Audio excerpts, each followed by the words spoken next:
바라문교는 이제 이렇게 바라문, 크샤트리아, 바이샤, 수드라 해서 계급을 톡톡톡 지어놨거든요. 농경사에서는 이런 계급들이 유지될 수 있지만 상업에서는 아니다. 아니 우리가 바이샤인데 제일 부자 아니야? 그럼 권력을 넘볼 수 있지. 평등한 거 아니야? 내가 살아보니까 사람은 뭐 별거 없더라. 권력을 가진 사람도 돈 없으면 별 힘을 못 쓰더라. 그렇게 해서 이들은 새로운 사상을 좋아하게 돼요. 그래서 이런 그 계급에 대해서 이야기하지 않고 평등한 계급을 무너뜨리고 평등한 이런 종교를 좋아하게 되죠. 그 중에 대표적인 게 사문이죠. 사문. 사문들은 계급하고 관계없이 출가를 해서 그 집을 떠나서 그래서 고행을 하고 수행을 하는 이들이 이제 사문이라고 불렸거든요.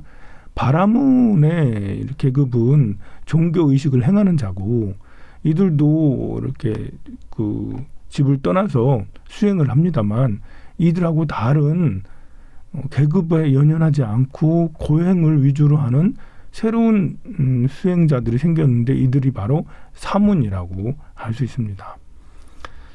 자, 그런 상황에서 부처님이 딱 나셨고 부처님은 크샤트리아 그러니까 두 번째 왕, 귀족, 무사 계급이었었어요. 크샤트리아 계급으로서는 좀 높은 계급이죠. 왕족이니까요. 그럼에도 불구하고 부처님은 계급주의를 따르지 않고 사문의 이런 가치를 존중하고 인간의 본성은 본래 평등하다라는 기본적인 그 생각들을 가지고 있었습니다. 그런 상태에서 사문의 상태에서 수행을 해서 결국은 깨달음을 얻으셨고 또 깨달음의 가르침도 중도, 영기적 가르침, 사성제, 팔정도 이런 가르침들을 주셨는데 이 가르침들을 가만히 이제 보면 거기에는 계급이나 인종이나 어떤 국가나 이런 거랑 관계없죠. 사람의 본성, 마음, 세상에 돌아가는 이치 이런 것들에 대한 거예요. 부처님께서는 이렇게 바라문은 또 바라문으로 다시 태어나고 바라문은 머리에서 태어나고 크샤트리아는 옆구리에서 태어나고 하는 이런 것들을 전혀 말씀하시지 않으셨어요. 계급이 바라문은 이래야 되고 크샤트리아는 이래야 되고 바이샤는 이래야 되고 수드라는 이래야 된다라는 이런 걸 말씀을 한 번도 하시지 않으셨고요. 이런 걸 말씀하셨죠. 가장이라면 남편이라면 이래야 되고 부인이라면 이래야 되고 자식이라면 이래야 되고 뭐 왕이라면 이래야 되고 이런 것들은 이야기를 했습니다만 계급을 가지고 이야기한 적이 한 번도 없습니다. 심지어 성에 대한 관점도 평등하셨어요. 뭐 그 당시 시대 상황이 여성들은 이렇게 그 굉장히 억압받으면서 살았고 무슨 종이라고 해야 되나 노예처럼 다뤄지고 막 이랬는데요. 여성이 굉장히 불안하고 굉장히 차별받으면서 살았던 그 시대였어요. 그러나 부처님께서는 여성에 대해서는 평등하게 말씀을 하셨고 심지어 출가하는 이들도 있도록 제자를 이제 만드시고 그러셨죠. 자, 이런 기본적인 가르침들이 계속 이어졌고 부처님 후에도 부처님 열반 후에 가섭존자를 비롯한 여러 500제자들이 부처님 말씀을 편집을 했고 그것이 100년이 지나자 부처님 말씀이 시대랑 좀 다른 것 같아 하면서 다른 생각을 가진 사람들이 나타났고 그들이 이제 전통적인 것과 새로 지금 현재의 상황들을 서로 대입을 해야 된다는 사람들로 서로 나누면 상자부와 대중으로 서로 나눠지게 됐습니다. 그것이 나중에 대승불교가 일어나게 되는 이제 단초가 되기도 하죠. 그리고 다시 또 200년 정도 지나면 아쇼카 왕이 인도 전국을 통일을 하게 되고요. 아쇼카 왕이 새로 부처님 결집을 하는 2차 결집을 하게 돼요. 부처님 가르침을 새로 또 다시 모아가지고 부처님 말씀을 형성을 하는 거죠. 이때 이제 부처님 가르침과 경전과 율장과 논장 이런 것들이 생기고 막 그렇게 했습니다. 이렇게 생겨진 가르침들이 또다시 이제 1세기, 2세기가 지나면서 불교가 너무 승려화됐다. 부처님 당시도 이렇게 사실 스님들 위주의 수행이 있었습니다만 그것이 계속 오래 지나다 보니까요. 스님들의 교리는 굉장히 방대해지고 그러니까 학문적으로는 굉장히 방대해지고 체계가 굉장히 높아졌어요. 300년, 400년이 지나면서부터는 더 훨씬 더 스님들도 양이 많아지고 또 스님들이 공부하는 스님들이 많고 그러니 논문들이 많이 생길 거 아닙니까? 그러니까 스님들마다 이 A 사찰에서는 뭐 이런 가르침, B 사찰에는 저런 가르침 하면서 사찰들마다 부처님 가르침 중시 여기는 그런 가르침들을 더 많이 이제 연구하고 하던 그런 때가 됐습니다. 그러나 대중들은 민중들은 그런 이제 해학적인 불교, 교리화된 불교 이것보다는 좀 가까이 있으면 좋겠다. 지금도 그렇지 않습니까? 부처님 가르침을 좀 쉽게 말씀해 주세요. 쉽게. 부처님 가르침 사리자, 색불이공, 공불이색, 색즉시공, 공즉시색 이야기를 계속하고 계시면 도대체 모르겠습니다. 부처님.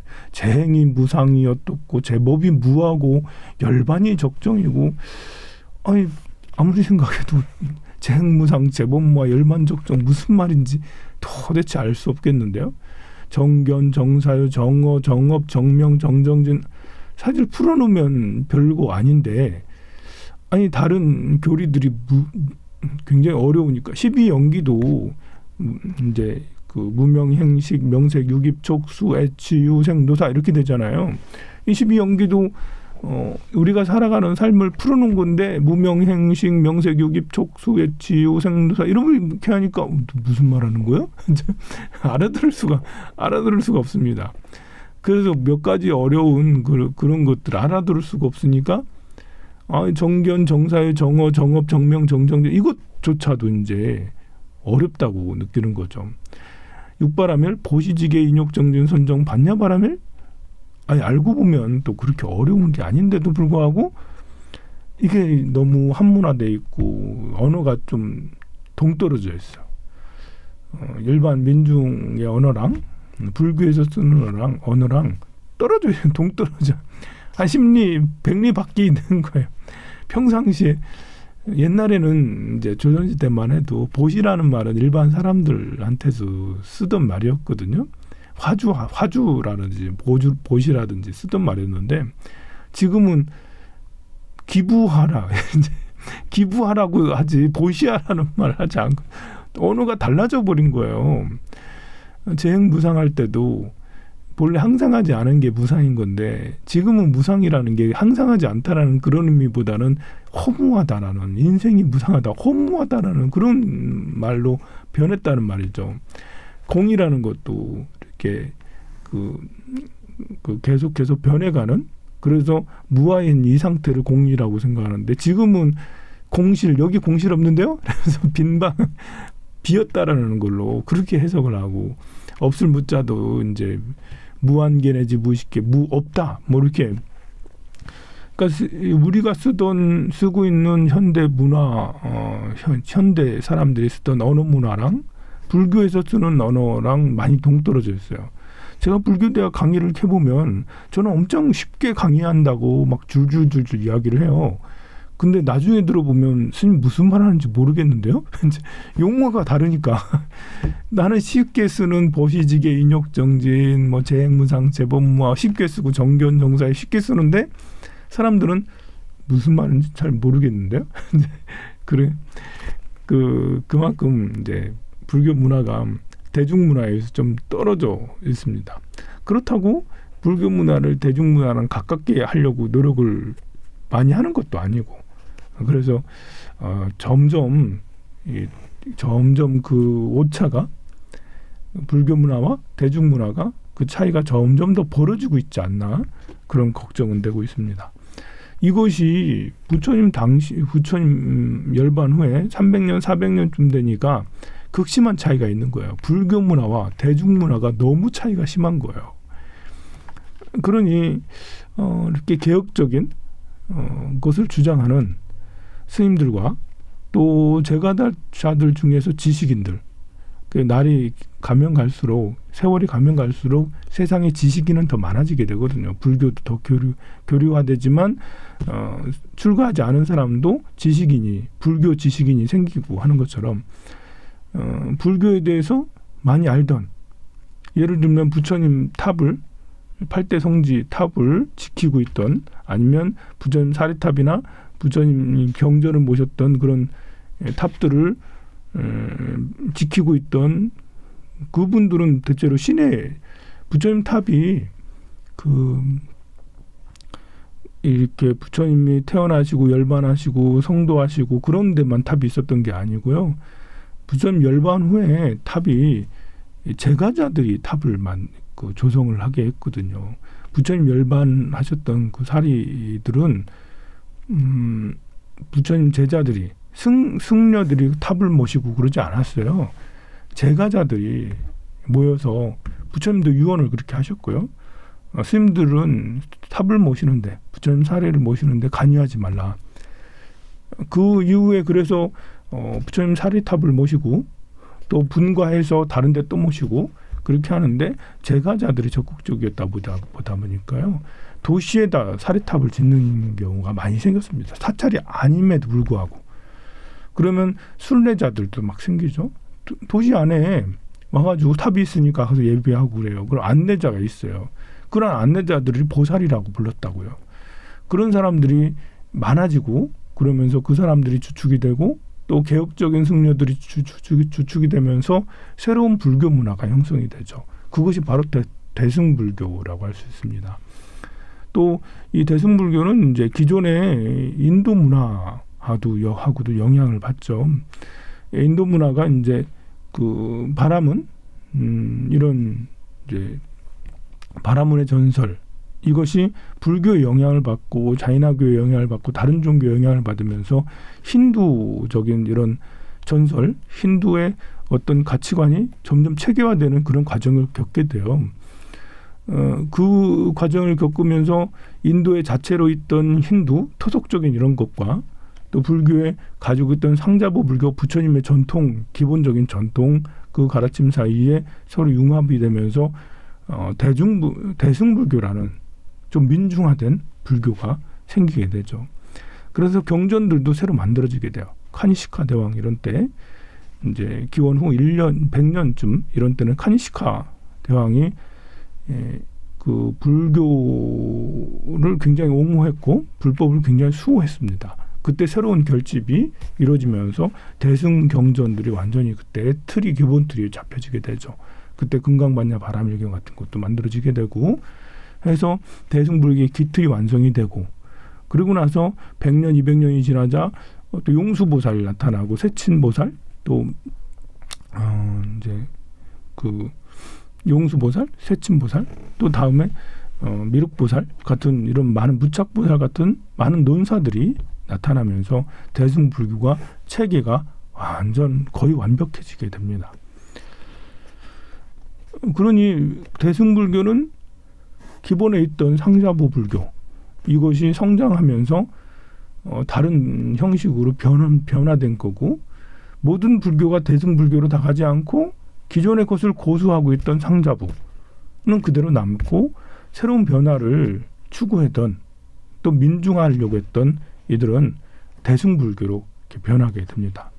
어느 것이 높고 깊다고 할 수는 없고요. 둘 다 중요한 사상이고, 부처님의 가르침이 세상에, 부처님의 가르침은 방편을 중시 여기고 모든 생명들에게 다 적절하게 부처님 가르침이 펼쳐져서 깨달음에 이르도록 그렇게 하는 것이 부처님 가르침이기 때문에요. 부처님의 가르침이 부처님 당시부터 해서 100년이 지나고 200년이 지나고 300년이 지날수록 조금씩 변질되겠죠. 변질됐다고 해서 부처님의 가르침이 아닌 건 아니죠. 사람이라는 것이 10,000년 전의 사람과 지금의 사람은 완전히 다릅니다. 사고 체계도 다르고 문화도 다르고요. 지금부터 또 10,000년 후의 사람은 또 완전히 다르겠죠. 그렇다고 해서 우리가 사람이 아닌 건 아니잖아요. 호모 사피엔스라고요. 또 부처님의 가르침이 밑바탕이 되었고 그 가르침의 근본은 훼손치 않아요. 상자부 불교도 소승불교라고 하는 상자부 불교도 부처님의 가르침의 기본 근본은 훼손치 않고요. 대승불교도 부처님의 가르침의 근본은 굉장히 중요시 여기죠. 역시 밀교도 더 이제 확장이 된 밀교도 부처님의 근본 가르침의 핵심은 이제 달라지지 않죠. 핵심을 두고 거기에서 발전된 걸 할 수 있습니다. 시대에 따라서 상황에 따라서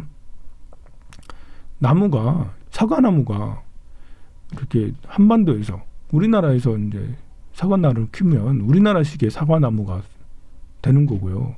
인도에서 키우면 인도식의 사과나무가 되는 거고 또 아프리카는 사과나무가 안 되나? 어쨌든 다른 나라에서 사과나무를 키우면 그 나라 이제 보리수 나무가 이렇게 보면 인도 보리수 나무 이파리가 정말 예쁘거든요. 그래서 그 예쁘다고 우리나라의 보리수 나무를 갖고 와가지고 우리나라 심잖아요. 달라요. 인도의 보리수 나무는 끄트머리가 이렇게 바늘처럼 쭉 이렇게 올라와서 정말 예쁘거든요. 키워지고 이렇게 해서. 근데 우리나라에 갖다 심으면 끄트머리가 그렇게 예쁘게 나오질 않아요. 이렇게 계절이 다르고 위치가 다르고 또 문화가 다르고 상황이 다르니까요. 나무가 달라지고 그렇지만 보리수 나무는 보리수 나무입니다.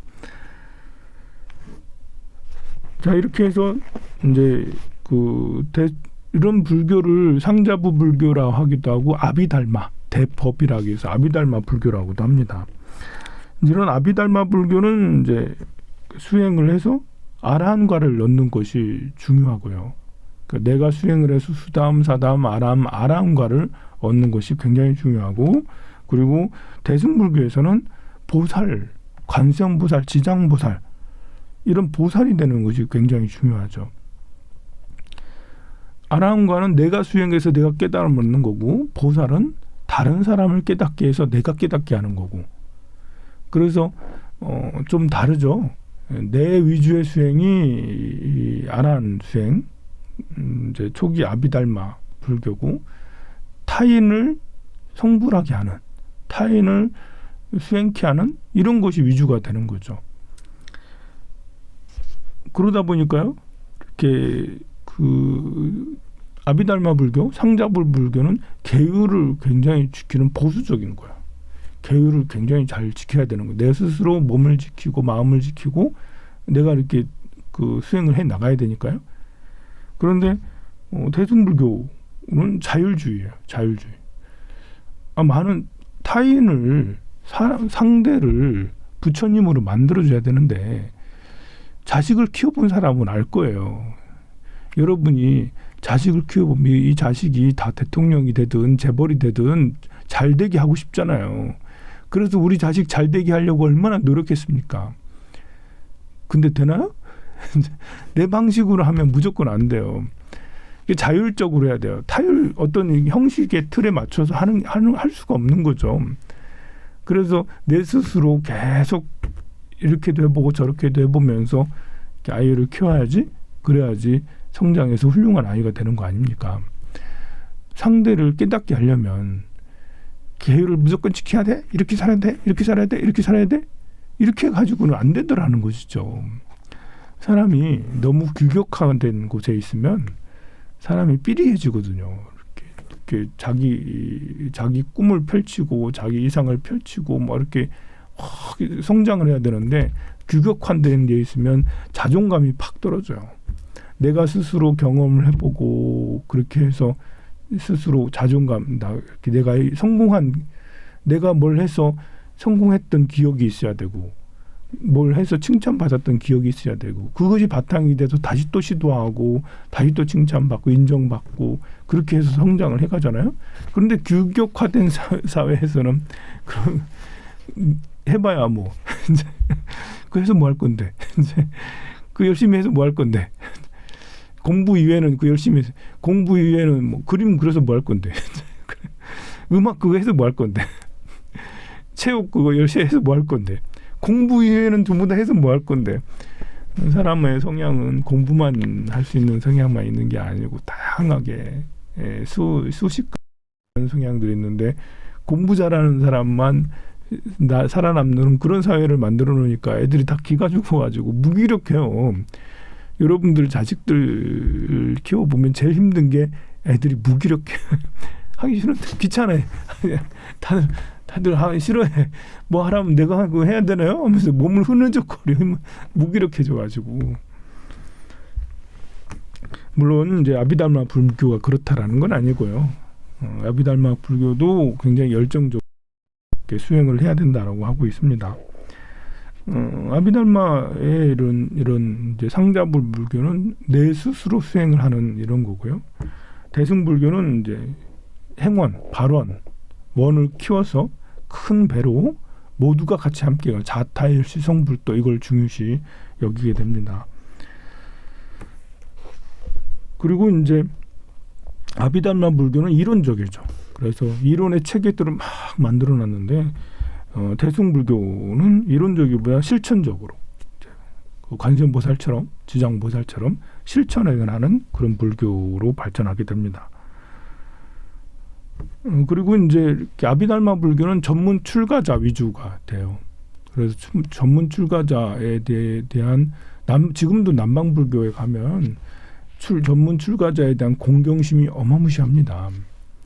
또 스님들도 그렇게 열심히 계율을 지키기도 하지만 그런데 우리나라에는 이제 스님들도 좀 이렇게 층이 다양하기도 하지만 대승불교에서는 제가자 불교에 대제가자 불교, 제가자도 수행해서 깨달음을 이룰 수 있다. 그러니까 이제 상자불 불교에서는 제가자가 수행을 해서 깨달음을 이룰 수 있다라는 그런 가정이 별로 없는 거죠. 제가자는 수행을 열심히 해서 스님들 수행하시는데 옆에서 서포트를 해주는, 기부를 해주는 그런 이제 그것이 제가자로 정의되는 거고, 대승불교에서는 제가자도 깨달음을 이룰 수 있다. 제가자도 부처가 될 수 있다. 관세음보살, 지장보살, 문수보살이 모두 다 제가자 아니던가 라면서 이렇게 출가한 사람에 대해서도 권위가 많이 떨어지게 되죠. 근데 이제 그 권위는 본인이 출가자가 만들기도 해요. 출가자가 정말 수행을 차곡차곡 해 나가면 제가자도 다 수행을 중시 여기기 때문에 그런 수행의 이런 공경심에 잘 해드리고 존경하고 그러는데 출가자가 수행을 등한시하고 권력을 좋아하고 재물을 좋아하고 이러면 제가자에게 당연히 이제 제가자에게 취급을 아랫사람 취급으로 그렇게 공경을 받지 못하는 것으로 되는 것은 당연합니다. 어찌 보면 제가자 불교인 대승불교가 훨씬 더 효율적이고 당연한 거라 할 수가 있겠죠. 덜 권력적이다 할 수가 있습니다.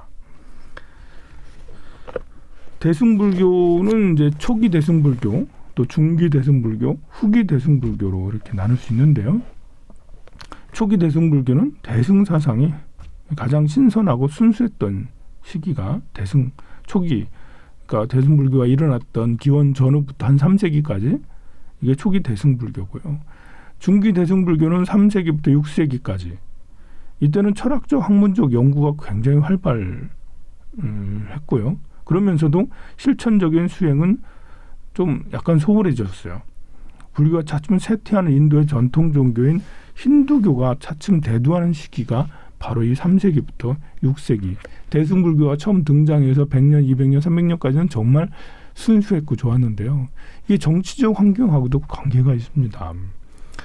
당시 이제 카니시카 이제 쪽 쿠샨 이제 왕조가 이렇게 망하고 굽타 왕조가 이렇게 되면서 굽타 왕조는 친불교적 반불교까지는 하진 않았지만 힌두를 더 중시 여겼고 그 다음에가 불교였어요. 그래서 굽타 왕조가 되면서 힌두 사상이 굉장히 발전하게 됩니다. 기원전 4세기, 5세기, 6세기 때가 이제 기원 후지 4세기, 5세기, 6세기 이럴 때가 굽타 왕조라고 할 수가 있는데요.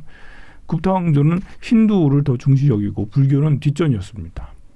그러니 점차로 그게 이제 10년, 20년이면 덜 영향을 받는데 그게 100년, 200년으로 계속 가게 되다 보니까요.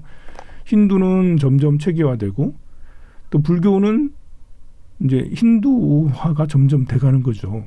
그래서 이렇게 대승불교 중기가 되면서 힌두적 요소들이 많이 받아들여지게 됩니다. 무슨 주문이나 의식이나 이런 것들이 그게 더 많이 받아들여져서 그것을 수행으로 만들게 되면 또 이제 밀교적으로 이렇게 계속 성장하게 되는데 힌두의 영향을 더 많이 받은 그런 밀교 이건 그럴 수밖에 없는 게 정치적 상황이 점차 불교 국가가 사라지고 나중에 팔라왕조가 이렇게 이제 6세기, 7세기, 8세기 때 팔라왕조 인도 북부 지역에 북서부 지역에 북동부 지역이죠. 거기에 팔라왕조가 있으면서 다시 불교를 후원을 해주고 다시 그렇게 하긴 하는데 그것도 오래가지 않습니다. 그래서 10세기가 넘어가면서부터는 또 이슬람 세력이 들어오면서 10세기 이후로는 전통 힌두도 이제 정치적으로 밀리게 돼요. 정치적으로는 10세기 이후로는 그냥 인도는 이슬람화됐다라고 생각해도 되죠. 그렇지만 힌두는 토속 종교고 불교는 석가모니 부처님께서 이렇게 해서 굉장히 이렇게 차원이 진보적이고 되게 이제 개혁적인 그런 종교였단 말입니다.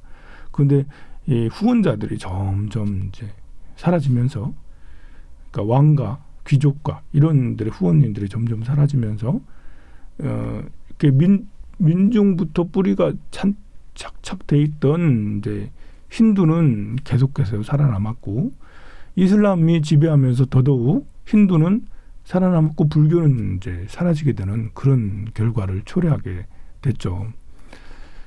정치가 이제 그 당시 종교를 밀어냈다라고 할 수가 있습니다. 우리나라는 이제 그 정치가 불교를 밀어냈지만 불교가 끝까지 살아남은 거는 다른 대체할 수 있는 종교가 없었어요. 이렇게 유교가 불교를 대체하기는 어렵거든요. 조선시대 양반들은 유교가 불교를 대체하기를 바랬죠. 하지만 유교는 구원 사상이 그렇게 크질 않아요. 공자님한테 기도를 하진 않잖아요.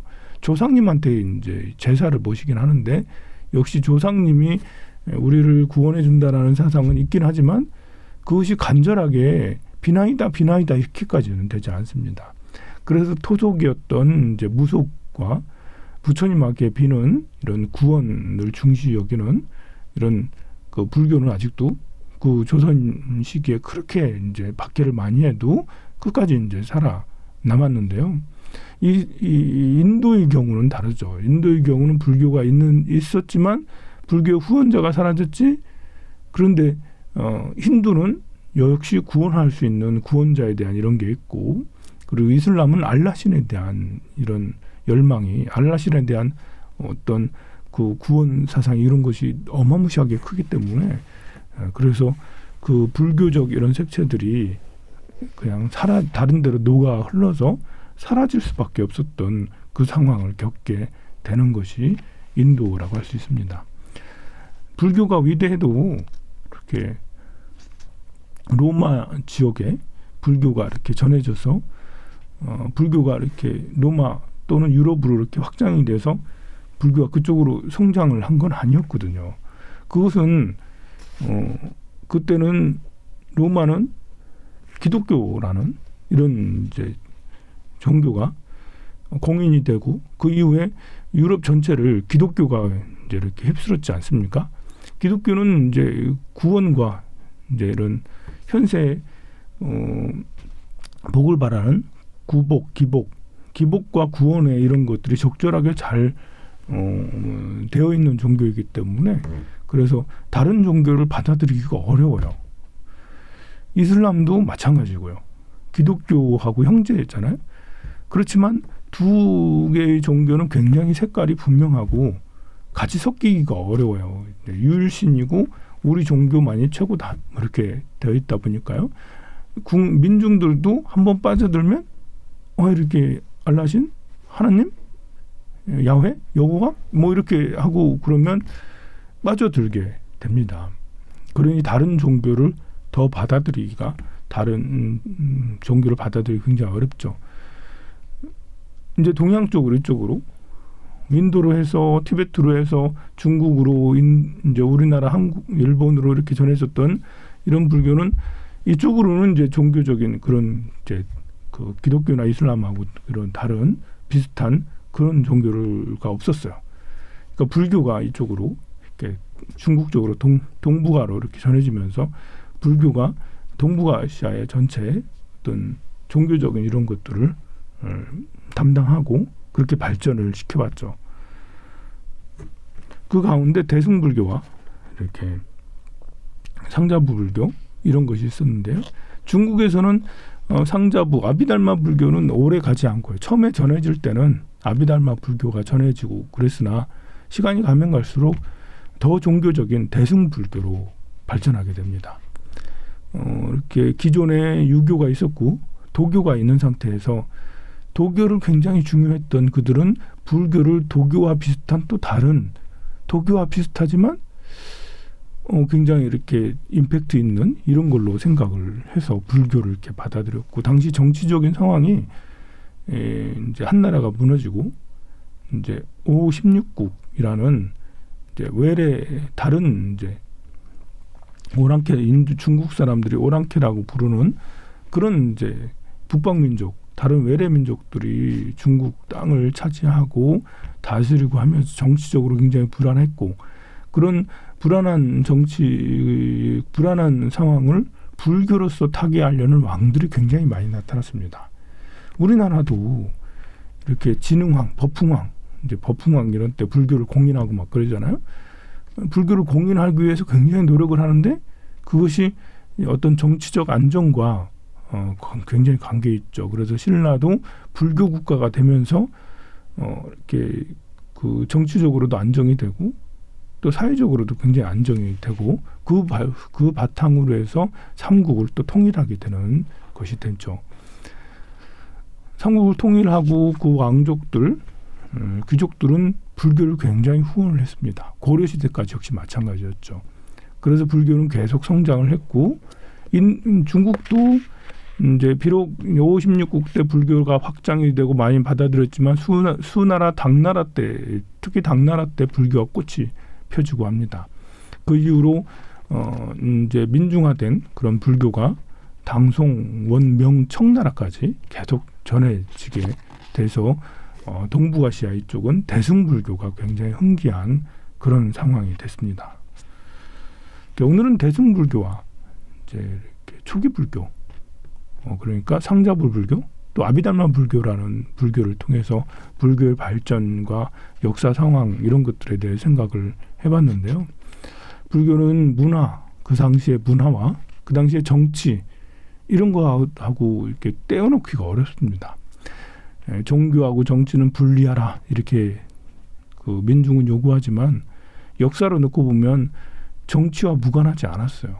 정치인들이 많은 후원이 있고 많은 이제 불사가 정치에서 이렇게 후원 대지면 그 종교는 흥하고 그게 아니고 정치인들에게 무시당하고 박해당하고 그러면 그 종교는 굉장히 타격을 받다가 나중에는 심지어 없어지게 되는 그런 일도 발생하죠.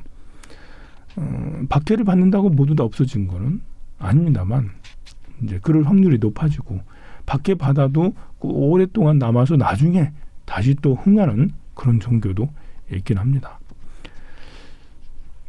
사람의 마음도 비슷하죠. 우리에게는 이제 보수적인 마음과 진보적인 마음 또 하면은 안 돼, 너무 힘들어 이런 것도 있고 그래도 한번 해봐야지 이런 마음도 있죠. 이런 마음 저런 마음 다 있는데 어떤 것이 더 행복한 길일까? 어떤 것이 더 지혜롭고 더 훌륭한 미래를 만들어내는 것일까? 이런 것들을 더 고민하고 또 현실에 적용을 늘 해가면서 한다면 항상 좋은 선택을 하게 되지 않을까 그런 생각이 듭니다. 더운 여름 여러분들 몸조심 잘 하시고요. 무엇보다 마음을 잘 다스리고 마음에 에너지를 자꾸 주고 몸에 이렇게 음식으로 또 운동으로 몸을 건강하게 하듯이 마음에도 여러분들이 기도와 명상, 봉사 이런 걸 통해서 튼튼한 마음을 가질 수 있도록 굉장히 마음 관리를 힘쓴다면 그럼 나이가 많아도 또 병이 나도 그러면 튼튼한 마음을 유지할 수 있을 것입니다. 성불하십시오.